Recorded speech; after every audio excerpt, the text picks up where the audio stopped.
Friends, welcome back to my YouTube channel study career point. I hope you all are doing well. So start करते हैं हमारी आज की class से। तो देखिए, ज्योग्राफी की 8th क्लास का आप लोगों का लास्ट चैप्टर बचा था जिसका नाम है मानव संसाधन।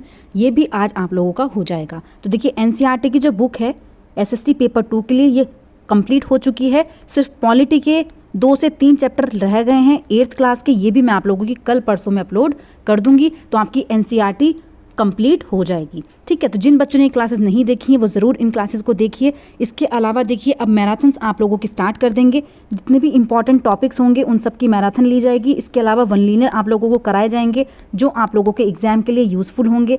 और देखिए, जो प्रीवियस ईयर के क्वेश्चन पेपर की सीरीज़ है वो भी आप लोगों की चल रही है। तो जिन बच्चों ने ये क्लासेस नहीं देखी हैं वो ज़रूर इन क्लासेस को देखिए, काफ़ी बेनिफिशियल होगी आप लोगों के एग्जाम के लिए। स्टार्ट करते हैं हमारे आज के टॉपिक से। तो देखिए, मानव संसाधन की हम लोग बात कर रहे हैं। मानव द्वारा निर्मित संसाधन की हम लोग इस चैप्टर में बात करेंगे।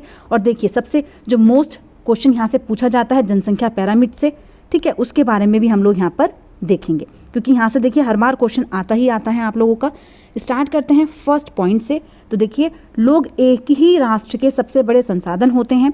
प्रकृति की देन केवल उस समय महत्वपूर्ण होती है जब वह लोगों के लिए उपयोगी होती है। लोग अपनी आवश्यकताओं और योग्यताओं से उसे संसाधन में परिवर्तित कर देते हैं। देखिए, लास्ट चैप्टर में मैंने आप लोगों को चीज़ें कराई हैं। मानव निर्मित संसाधन जो होते हैं वहाँ पर चीज़ें कराई हुई हैं कि मान लीजिए लोहा है, लोहे का उपयोग करके लोगों ने उसको संसाधन में कन्वर्ट किया। बहुत सारी चीज़ें ऐसी बनाई हैं जिसका हम आज इस्तेमाल कर रहे हैं। ठीक है, तो वो क्या हो गई, वो हमारे लिए एक संसाधन में कन्वर्ट हो जाती हैं। नेक्स्ट पॉइंट देखिए यहाँ पर है, इस प्रकार मानव संसाधन ही एक अंतिम संसाधन है। नेक्स्ट पॉइंट देखते हैं। देखिए, नेक्स्ट पॉइंट यहाँ पर है जनसंख्या का वितरण। भूपृष्ठ जिस प्रकार लोग फैले हैं, मतलब भूपृष्ठ पर जिस प्रकार से लोग फैले हुए हैं उसे जनसंख्या वितरण का प्रतिरूप कहते हैं। क्योंकि देखिए, विश्व की जनसंख्या का 90% से अधिक भाग भूपृष्ठ के लगभग 30% भाग पर निवास करता है। जनसंख्या का वितरण अत्यंत असमान है, क्योंकि देखिए कुछ क्षेत्र बहुत घने बसे हैं और कुछ क्षेत्र जो हैं वो बहुत विरल तरीके से बसे हुए क्षेत्र हैं। नेक्स्ट पॉइंट है, अब देखिए यहाँ पर जो विश्व के घनी आबादी वाले देश हैं, तो देखिए उनका प्रारूप इस तरीके से है कि फर्स्ट नंबर पे कौन आता है, चाइना, चीन आता है, ठीक है, जिसमें सबसे घनी आबादी देखने को मिलती है। उसके बाद भारत आता है, फिर यूएसए है, इंडोनेशिया है, ब्राज़ील है, उसके बाद पाकिस्तान है। ठीक है, ऐसे ही देखिए बांग्लादेश है, नाइजीरिया है, रूस है और जापान है। तो देखिए यहाँ पर इस तरीके से ये इमेज दी गई थी एनसीईआरटी की बुक में, वो भी मैं आप लोगों को लेकर के आई हूँ। देखिए जनसंख्या मिलियंस में किस तरीके से दी गई है। देखिए, सबसे पहले नंबर पर जो आबादी है वो किसकी है, चीन की है। उसके बाद भारत आता है, उसके बाद US, Indonesia, Brazil, Pakistan, Bangladesh, Nigeria, रूस और जापान। ठीक है, इस तरीके से जनसंख्या का वितरण है। नेक्स्ट पॉइंट देखिए, देखते हैं यहाँ पर। देखिए, विश्व की कुल जनसंख्या के लगभग 3/4 लोग 2 महाद्वीपों एशिया और अफ्रीका में रहते हैं। विश्व के 60% लोग केवल 10 देशों में रहते हैं। इन सभी देशों में 10 करोड़ से अधिक लोग रहते हैं। उच्च अक्षांशीय क्षेत्रों, उष्णकटिबंधीय मरुस्थलों, उच्च पर्वतों, वसुवतीय वनों के क्षेत्रों में बहुत कम लोग रहते हैं। इसके अलावा देखिए, दक्षिण और दक्षिण पूर्वी एशिया, यूरोप और उत्तर पूर्वी और उत्तर अमेरिका घने बसे क्षेत्र हैं। भारत में जनसंख्या का औसत घनत्व जो है देखिए वो 324 व्यक्ति प्रति वर्ग किलोमीटर है। देखिए कितना है, पूछा जा सकता है ये क्वेश्चन देखिए एग्जाम में कि भारत में जो जनसंख्या का औसत घनत्व है वो है 324 व्यक्ति प्रति वर्ग किलोमीटर। नेक्स्ट देखते हैं, देखिए यहाँ पर जनसंख्या का घनत्व। जनसंख्या का घनत्व क्या होता है, तो देखिए पृथ्वी पृष्ठ के एक इकाई क्षेत्र में रहने वाले लोगों की संख्या को जनसंख्या का घनत्व कहा जाता है। देखिए, एक इकाई क्षेत्र में रहने वाले लोगों की संख्या को सामान्य रूप से यह प्रति वर्ग किलोमीटर में व्यक्त किया जाता है। संपूर्ण विश्व का औसत जनसंख्या घनत्व 45 व्यक्ति, देखिए 45 व्यक्ति प्रति वर्ग किलोमीटर है। नेक्स्ट देखते हैं, देखिए सबसे अधिक जनसंख्या घनत्व दक्षिण मध्य एशिया में है। इसके पश्चात पूर्वी एशिया और दक्षिण पूर्वी एशिया में है। तो देखिए, जो जनसंख्या घनत्व है वो किस पर डिपेंड करता है, प्रति वर्ग किलोमीटर जो व्यक्ति रह रहा है, ठीक है, उस पर डिपेंड करता है। नेक्स्ट देखिए यहाँ पर पॉइंट है, जनसंख्या वितरण को प्रभावित करने वाले कारक। तो देखिए सबसे पहले जो कारक है वो है भौगोलिक कारक। भौगोलिक कारक में कौन कौन से पॉइंट्स हैं, तो देखिए सबसे पहले आती है स्थलाकृति। ठीक है, स्थलाकृति क्या होती है, तो देखिए लोग मैदानी भागों में ही रहना पसंद करते हैं। क्योंकि ये क्षेत्र खेती, विनिर्माण और सेवा क्रियाओं के लिए उपयुक्त होते हैं। तो देखिए सबसे पहला जो कारक है भौगोलिक कारक, जिसमें फर्स्ट नंबर पे आता है स्थलाकृति। इसके बाद देखिए सेकंड आता है यहाँ पर जलवायु। लोग सामान्य रूप से चरम जलवायु जो अत्यधिक गर्म और अत्यधिक ठंडी जैसे सहारा मरुस्थल, कनाडा और अंटार्कटिका में रहने से बचते हैं। ठीक है, तो देखिए जलवायु परिवर्तन के कारण भी, जलवायु के कारण भी लोग क्या होते हैं, कुछ कुछ इलाकों में रहना पसंद करते हैं और कुछ इलाकों से बचते हैं। नेक्स्ट पॉइंट देखें यहाँ पर है मृदा। मृदा को देखते हैं। उपजाऊ मृदाएं कृषि के लिए उपयुक्त भूमि प्रदान करती हैं, जैसे भारत गंगा मैदान। नेक्स्ट है जल। लोग उन क्षेत्रों में रहने को प्राथमिकता देते हैं जहां अलवणीय जल आसानी से उपलब्ध होता है। नेक्स्ट पॉइंट है देखिए खनिज। खनिज निक्षेपों वाले क्षेत्र अधिक बसे हुए हैं।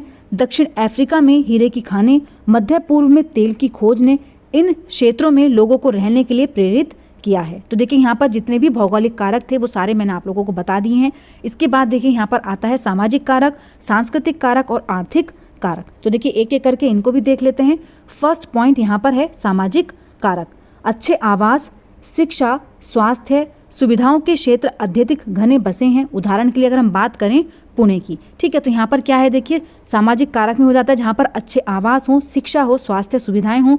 तो यहाँ पर जो एग्जाम्पल दिया गया है वो है पुणे के लिए। इसके अलावा देखिए जो नेक्स्ट पॉइंट यहाँ पर है सांस्कृतिक कारक। तो देखिए जो सांस्कृतिक कारक होते हैं, धर्म और सांस्कृतिक महत्ता वाले स्थान लोगों को आकर्षित करते हैं, जैसे हम बात करें वाराणसी की। नेक्स्ट पॉइंट देखिए यहाँ पर है आर्थिक कारक। आर्थिक कारक में क्या आएगा, तो देखिए औद्योगिक क्षेत्र रोजगार के अवसर प्रदान करते हैं। लोग बड़ी संख्या में इन क्षेत्रों की ओर आकर्षित होते हैं, जैसे उदाहरण की हम लोग बात करें मुंबई। और देखिए दिल्ली, गुड़गांव, ये भी क्या होते हैं, ये भी आर्थिक कारक की वजह से यहाँ पर जो जनसंख्या है वो सबसे ज़्यादा यहाँ पर देखने को मिल जाती है, क्योंकि देखिए रोजगार के लिए लोग क्या कर रहे हैं, एक जगह से दूसरी जगह पलायन कर रहे हैं।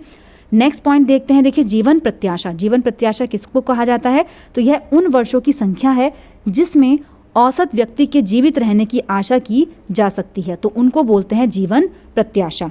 नेक्स्ट पॉइंट देखिए यहाँ पर है जनसंख्या परिवर्तन। देखिए जनसंख्या परिवर्तन क्या होता है, जनसंख्या परिवर्तन से तात्पर्य एक निश्चित अवधि के दौरान लोगों की संख्या में परिवर्तन से है।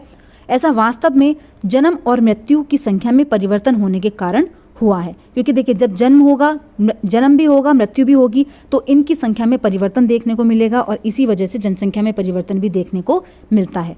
नेक्स्ट पॉइंट देखिए यहाँ पर है 1804 में विश्व की जनसंख्या 1 अरब हो गई थी।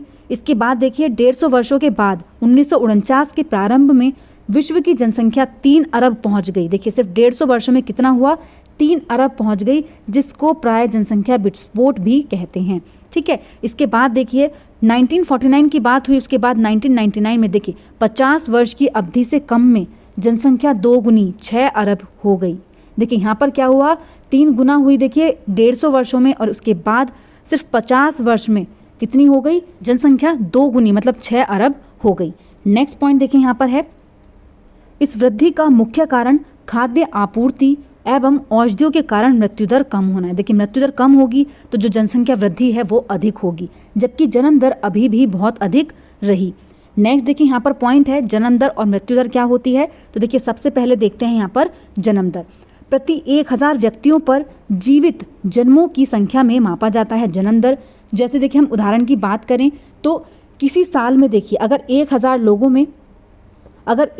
लोगों पर 35 बच्चे होते हैं, देखिए 1000 लोगों पर अगर 35 बच्चे होते हैं तो ये 35 बच्चे क्या हो जाएंगे, ये हो जाएंगे, इसको बोलेंगे हम जन्म दर। ठीक है, क्या बोलेंगे जन्म दर। इसका मतलब क्या है कि अगर हम यहाँ से जन्म दर निकालते हैं 1000 प्रति लोगों पर, तो यहाँ पर देखिए कितनी हो जाएगी, तो यहाँ पर आ जाएगी 35%। ठीक है, कितनी आ जाएगी 35%।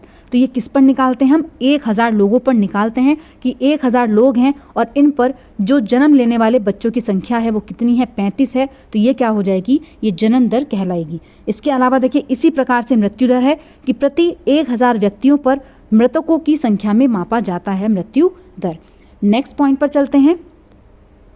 देखिए प्रवास क्या है, किसी क्षेत्र विशेष में लोगों के आने जाने को प्रवास कहा जाता है। प्राकृतिक वृद्धि दर क्या होती है, तो देखिए जन्म और मृत्यु जनसंख्या परिवर्तन के प्राकृतिक कारण है। नेक्स्ट है उत्प्रवासी। तो देखिए वे लोग होते हैं जो देश को छोड़ते हैं, उनको बोला जाता है उत्प्रवासी, क्योंकि देखिए आजकल रोजगार के मामले में जो लोग हैं वो कोई अमेरिका जा रहा है, ठीक है, कोई मतलब भारत को छोड़ करके जा रहा है, तो वो क्या हो जाते हैं, उनको बोला जाता है उत्प्रवासी। ठीक है, नेक्स्ट पॉइंट यहाँ पर है अप्रवासी। वे लोग होते हैं जो देश में आते हैं, ठीक है, कौन से होते हैं, जो हमारे देश में आकर के काम कर रहे हैं। अब देखिए प्रवास के कारण क्या हो सकते हैं, तो रोजगार है, शिक्षा है, स्वास्थ्य भी है और सुविधा भी है। ठीक है, तो ये किस चीज़ के पॉइंट हैं, ये हैं प्रवास के कारण। अब देखिए जो नेक्स्ट यहाँ पर पॉइंट है, जनसंख्या परिवर्तन के प्रतिरूप क्या हैं।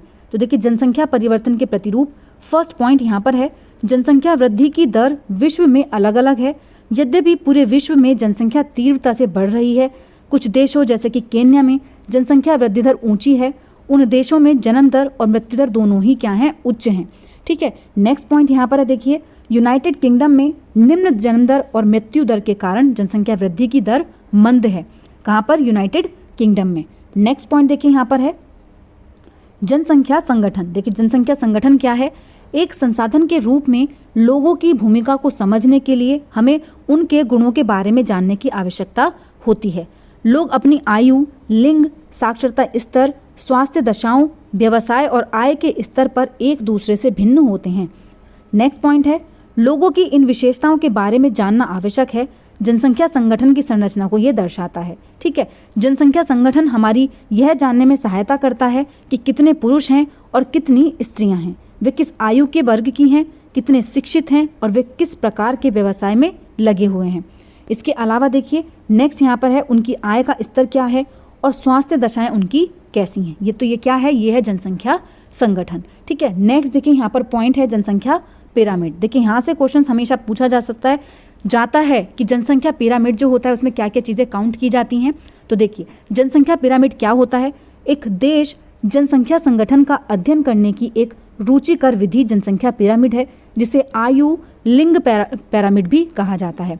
एक जनसंख्या पिरामिड दर्शाता है, देखिए क्या क्या चीज़ दर्शाता है, यहाँ पर यह क्वेश्चन पूछा गया है कि जनसंख्या पिरामिड क्या क्या चीज़ें दर्शाता है।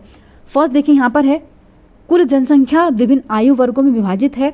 उदाहरण से जैसे देखिए 5 से 9 वर्ष, 10 से 14 वर्ष या फिर टोटल। कुल जनसंख्या का प्रतिशत इन वर्गों में से प्रत्येक वर्ग में पुरुष और स्त्रियां उपविभाजित होती हैं। तो देखिए जनसंख्या पिरामिड में कौन से बच्चे किस आयु वर्ग के हैं, ठीक है, इन सब चीज़ों को जो जनसंख्या पिरामिड है वो दर्शाता है। नेक्स्ट देखिए यहाँ पर है, देखिए 15 से कम आयु के युवा आश्रित हैं, 65 वर्ष से अधिक आयु के लोग वृद्ध आश्रित हैं, 15 से 65 आयु वर्ग कार्यरत है जो आर्थिक रूप से सक्रिय वर्ग के होते हैं। ठीक है, क्योंकि देखिए 15 से कम जो युवा होते हैं उनको वो आश्रित होते हैं अपने पेरेंट्स के ऊपर। इसी तरीके से जब इंसान 65 ईयर्स की एज क्रॉस करता है उसके बाद वो भी क्या हो जाता है, आश्रित हो जाता है, क्योंकि चाहे कोई गवर्नमेंट जॉब का हो उसका भी रिटायरमेंट हो जाता है, या कोई नॉर्मल भी हो जो अपना बिजनेस चला रहा है वो भी क्या होता है, इस एज तक रिटायर हो जाता है, तो वो भी क्या कहलाए जाते हैं, आश्रित कहलाए जाते हैं।